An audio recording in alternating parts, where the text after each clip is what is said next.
This video is sponsored by ExpressVPN. Hey everybody! So, The Good Place is an incredibly messy show, and here, I don't mean that in a bad way exactly. Rather, when I look at The Good Place, what I see is a show that is incredibly narratively and conceptually ambitious. It has this huge serialized plot. It invokes heady, cerebral topics like morality and heaven. It changes so much over the course of its runtime. And the result of that is a show that's pretty confusing and dense and slippery on a thematic level. This video is not a review. By the end, you won't know how I want you to feel about The Good Place. Instead, I just want to dive deep into this crunchy ass show and try to understand how it works and what it's saying. And I hope you enjoy that.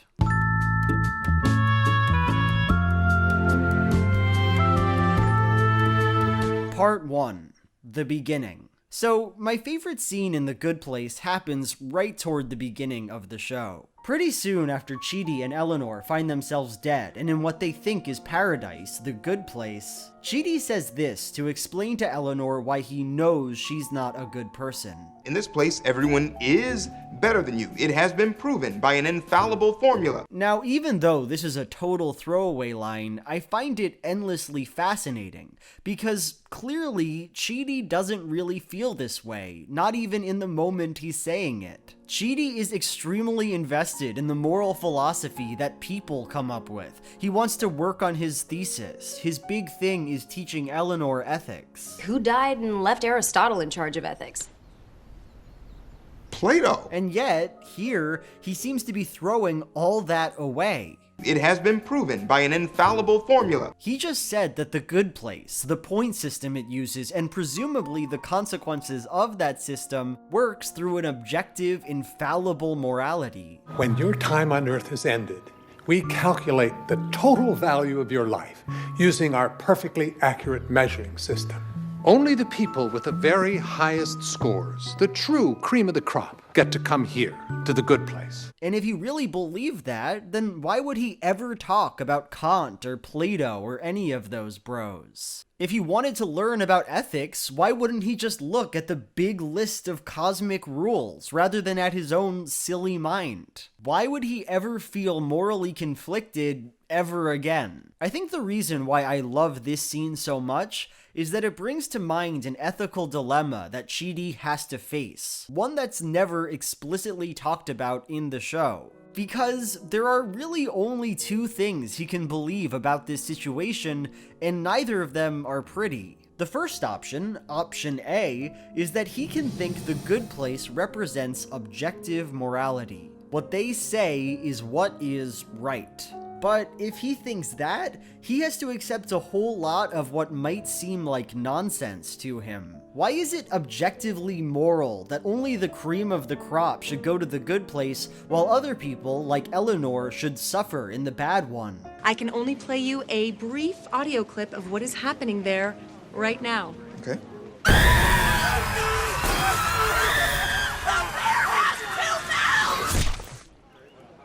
Well, it doesn't sound awesome. How is it possible that everything he believes about morals can all be boiled down to a list of extremely absolutist laws that don't really follow a coherent logic? For example, a couple in Osaka, Japan just decided to have a destination wedding, negative 1,200 points. Oh, and it's a destination theme wedding, negative 4,300. If the good place has all the moral answers, then morality kinda sucks. So, okay, maybe Chidi rejects that idea and instead picks option B, that the good place doesn't represent objective morality. Real morality is what humans have come up with, and this place is just some strange bastardization of that. Well, that's great, but in that case, the entire universe is an arbitrary wasteland, totally unresponsive to real ethics. These unbelievably powerful entities have taken it upon themselves to give us an afterlife, one based on rules that seem ridiculous to us, one that is most often defined by pain and torture. And in all that, they're not even doing the right thing? They talk about judgments and morals all the time, but whatever morals they have are random and ungrounded. Why do they act this way? Well, we have no idea. That's just how things work, I guess. And in response to this dilemma, Chidi doesn't quite pick a side. Most of the time, he seems to agree with option B. As I already said, he loves studying human philosophy. He thinks it's the way to become a better person. In a particularly telling scene in the second season, Michael starts explaining the morality of actions in terms of the point system. I know for a fact that if you steal a loaf of bread, it's a negative 17 points. And Chidi flatly tells him, I just know more ethics than you. When it comes to human ethics, I just know more than you. A clear suggestion that he doesn't put much stock in this point system. And yet, he's never fully willing to accept the implications of option B. Except that the universe really isn't governed by any kind of ethical law that would be meaningful to him. From Chidi's perspective, whatever failings this afterlife might have must be a glitch in the system. Sure, the afterlife is pretty immoral, pretty imperfect, but, you know, it doesn't want to be bad. It's just that somewhere along the line, mistakes were made. They're not accounting for how complicated the world is, how difficult it is to be a good person these days. That's why they keep torturing people. Your Honor, life now is so complicated. It's impossible for anyone to be good enough for the good place. And if they understood the problem, they'd want to change things for the better. Chidi has no real reason to think this, but he does. All the characters do, actually, but he's the one we're talking about, you know. So, in the first few seasons, what we find is an absurdist horror. A story about this guy coming into contact with the meaninglessness and incomprehensibility of his universe. And yeah, on some level, he can realize that this world isn't based on rational, moral principles, but he can't live with that realization. No, he has to impose order here, has to think that one day, everything will make sense. And personally, I think he needs to do that to stay alive, to have hope even when there is none. So, even as The Good Place is fun and lighthearted, it's genuinely haunting to me. It makes me feel kinda bad. Part 2. The end. The final section of The Good Place, particularly the last season, turns all this around. By this point, the major statement that the show is trying to make becomes very clear. People can get better. They're not good at being good because they're bad. End of story. Then why did these four get better over and over again in my neighborhood? Why did they help each other in ways they had never helped anyone on Earth? They can learn from each other, learn to be compassionate, sort through their trauma. Just like Eleanor and Tahani and Jason and Chidi, everyone can become a better person, no matter how badly they've acted in the past. People improve when they get external love and support. How can we hold it against them when they don't? No one is beyond rehabilitation. And when the gang says this and demonstrates it to the judge, the person in charge of making the afterlife the way it is, she goes along with it and makes the world responsive to the human capacity to grow. In the end, the universe really does want to be good. And that's all touching and sweet and nice, but I don't know.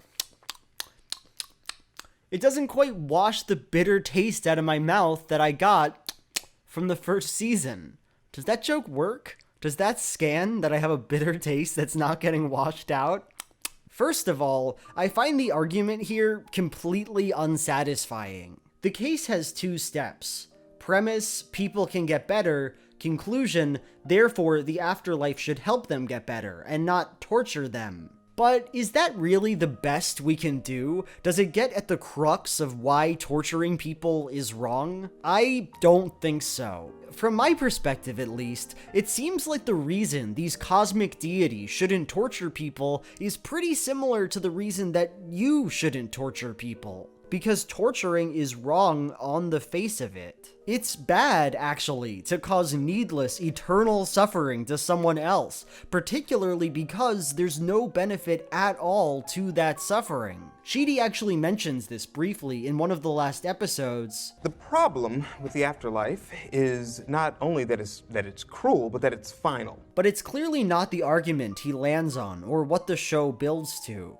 Fundamentally, Chidi's argument doesn't work for me because I don't particularly care if he's right or wrong with his major premise. Sure, it's nice to think that people can get better with time, but even if it turns out that they can't, that doesn't suddenly give us a license to burn them alive forever. But instead of relying on this obvious reason why what the afterlife is doing sucks ass, Chidi and the show mostly gives us this unnecessary, moral-sounding pablum. With enough chances, people will eventually make enough good choices to qualify for the good place. And maybe some never will, but that's okay because everyone gets a fair shot. And this leads me to my more important point, at least in terms of this video. How could Chidi's argument possibly persuade the people who he's talking to? Like, this judge lady, she's already signed on to this ridiculous belief that when people do bad things, they deserve to be tortured forever. Pull out some fingernails, toss someone in an acid pit, fire up the old penis flattener. Butthole spiders.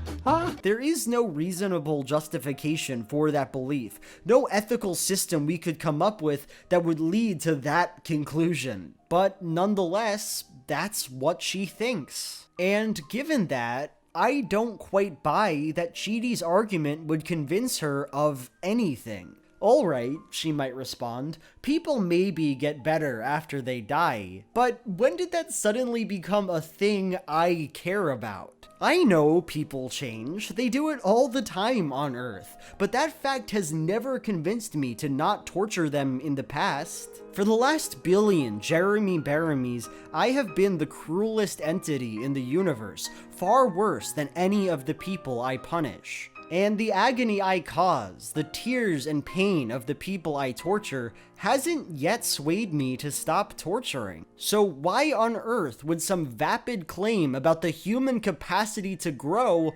finally do the job? It doesn't make sense.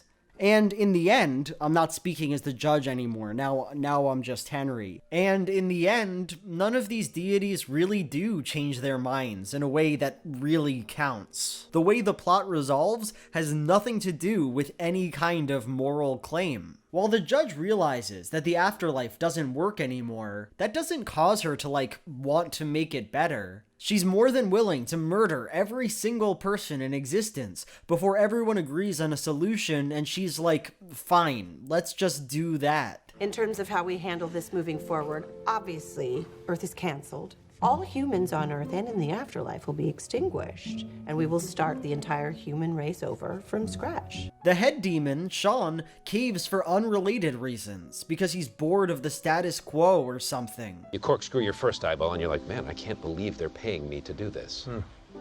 By the trillionth, it's like, I should have just been a teacher. So, Chidi's argument just kinda sits there, like a wet fart. This statement that people can get better looks important and powerful and thematically resonant, but within the show, its logic, its mechanics, it doesn't accomplish anything. There's no real reason why it works. All this to say, no. I don't think The Good Place does what it seems to want to do. Wrap everything up in a tight little conceptual bow. Rather, when I look at the show, what I see is something that presented us with a number of really complicated, dark ideas. How are these characters supposed to deal with the chaos of this afterlife? How can they continue to believe that what's good is good when the entire universe is telling them that doesn't matter anymore? And to resolve these questions, The Good Place kind of throws up its hands. Maybe Chidi says something nice. Maybe he says a nice thing and everything simply gets better. It just doesn't work for me. Doesn't provide an ending that matches the beginning. It's extremely messy. But see, maybe that messiness kind of works. Like, toward the beginning of this video, I said that Chidi's reaction to the world he's presented with is extremely human. He's this guy who's willing to accept that the good place is this arbitrary, amoral place, but who still feels like he can somehow apply order to it, make it make sense. And in some way, that's exactly the feeling that the ending of the show provides. No, Chidi saying his little piece about how people can get better shouldn't and doesn't mean anything to anyone. And yet, it works. And it works for no other reason except that it has to work. The Good Place can't end in the same place as it begins, with its characters desperately throwing themselves at this awful, cruel world. We have to go somewhere. We have to learn something. And so,